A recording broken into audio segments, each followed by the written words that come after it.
राम हनुमान भेंट। कमल उत्पल तथा मत्स्यों से परिपूर्ण पंपा सरोवर के पास पहुंचने पर वहां के रमणीय दृश्यों को देखकर राम को फिर सीता का स्मरण हो आया और वे पुनः विलाप करने लगे। उन्होंने लक्ष्मण से कहा, हे सौमित्र, इस पंपा सरोवर का जल वैदुर्यमणि के समान स्वच्छ है, श्याम है। इसमें खिले हुए कमल पुष्प और क्रीड़ा करते हुए जल पक्षी कैसे सुशोभित हो रहे हैं। चैत्र माह ने वृक्षों को पल्लवित कर फूलों और फलों से समृद्ध कर दिया है। चारों ओर मनोहर सुगंध बिखर रही है। यदि आज सीता भी अपने साथ होती तो इस दृश्य को देखकर उसका हृदय कितना प्रफुल्लित होता। ऐसा प्रतीत होता है कि वसंत रूपी अग्नि मुझे जलाकर भस्म कर देगी। हाँ सीते, तुम न जाने किस दशा में रो रो कर अपना समय बिता रही होगी।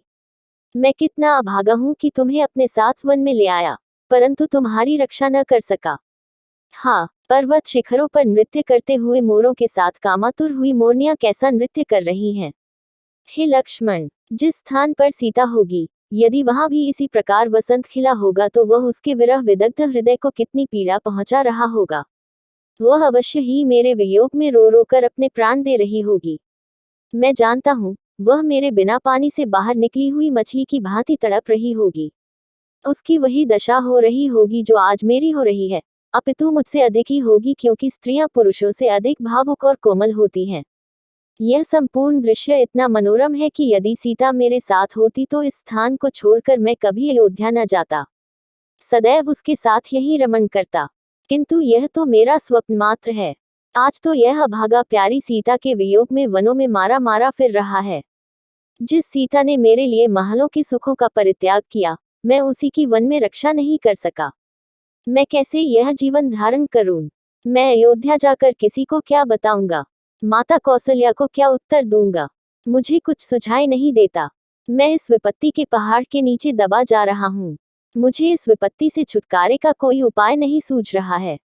मैं यही पंपासर में डूबकर अपने प्राण दे दूंगा। भाई लक्ष्मण, तुम अभी अयोध्या लौट जाओ।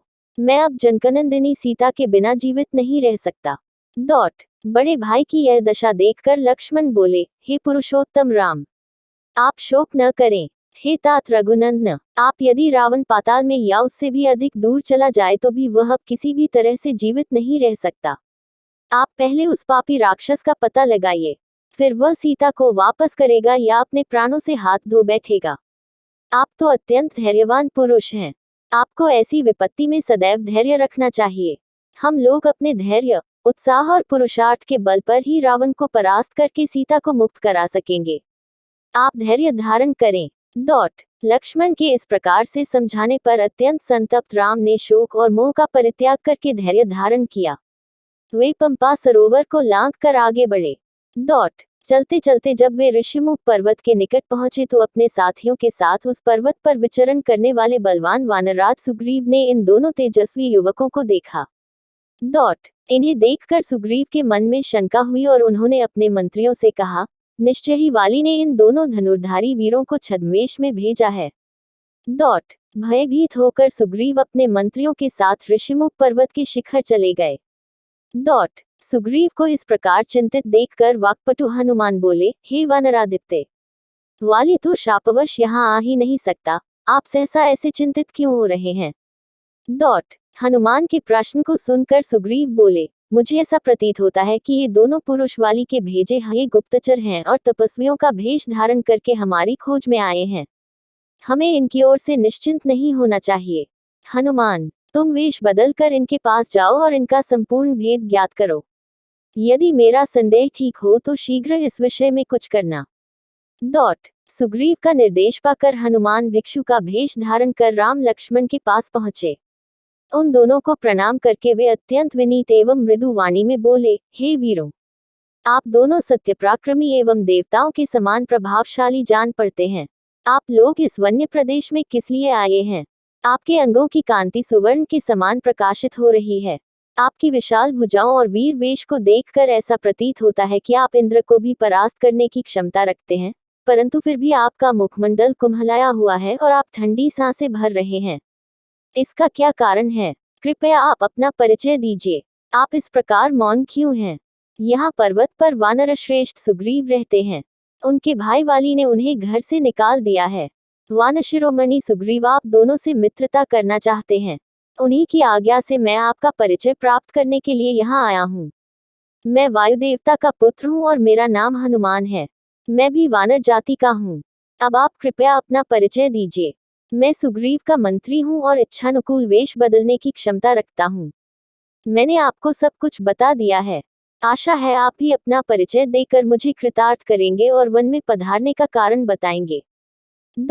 हनुमान की चतुराई भरी स्पष्ट बातों को सुनकर राम ने लक्ष्मण से कहा, हे सौमित्र, इनकी बातों से मुझे पूर्ण विश्वास हो गया है कि ये महामनस्वी वानरराज सुग्रीव के सचिव हैं और उन्हीं के हित के लिए यहाँ आए हैं। इसलिए तुम निर्भय होकर इन्हें सब कुछ बता दो। राम की आज्ञा पाकर लक्ष्मण हनुमान से बोले, हे वानर श्रेष्ठ, सुग्रीव के गुणों से हम परिचित हो चुके हैं। हम उन्हें ही खोजते हुए यहाँ तक आए हैं। आप सुग्रीव के कथनानुसार जब मैत्री की बात चला रहे हैं वह हमें स्वीकार है। हम अयोध्यापति महाराज दशरथ के पुत्र हैं। ये श्री रामचंद्र जी उनके ज्येष्ठ पुत्र और मैं इनका छोटा भाई लक्ष्मण हूँ। 14 वर्ष का वनवास पाकर ये वन में रहने के लिए अपनी धर्मपत्नी सीता और मेरे साथ आए थे। रावण ने सीता जी का हरण कर लिया है। इसी विचार से कि संभवतः वे हमारी सहायता कर सके, हम लोग महाराज सुग्रीव के पास आए हैं। हे वानरराज, जिस चक्रवर्ती सम्राट दशरथ के चरणों में संपूर्ण भूमंडल के राजा महाराजा सिर झुकाते थे और उनके शरणागत होते थे, उन्हीं महाराज के ज्येष्ठ पुत्र आज समय के फिर से सुग्रीव की शरण में आए हैं, ताकि महाराज सुग्रीव अपने दलबल सहित इनकी सहायता करें। इतना कहते हुए लक्ष्मण का कंठ अवरुद्ध हो गया। लक्ष्मण के वचन सुनकर हनुमान बोले, हे लक्ष्मण, आप लोगों के आगमन से आज हमारा देश पवित्र हुआ। हम लोग आपके दर्शनों से कृतार्थ हुए। जिस प्रकार आप लोग विपत्ति में हैं, उसी प्रकार सुग्रीव पर भी विपत्ति की घटाएं छाई हुई हैं। वाली ने उनकी पत्नी का हरण कर लिया है तथा उन्हें राज्य से निकाल दिया है। इसीलिए वे इस पर्वत पर निर्जन स्थान में निवास करते हैं। फिर भी मैं आपको विश्वास दिलाता हूँ कि वे सब प्रकार से आपकी सहायता करेंगे। इतना कहकर हनुमान बड़े आदर से रामचंद्र और लक्ष्मण को सुग्रीव के पास ले गए।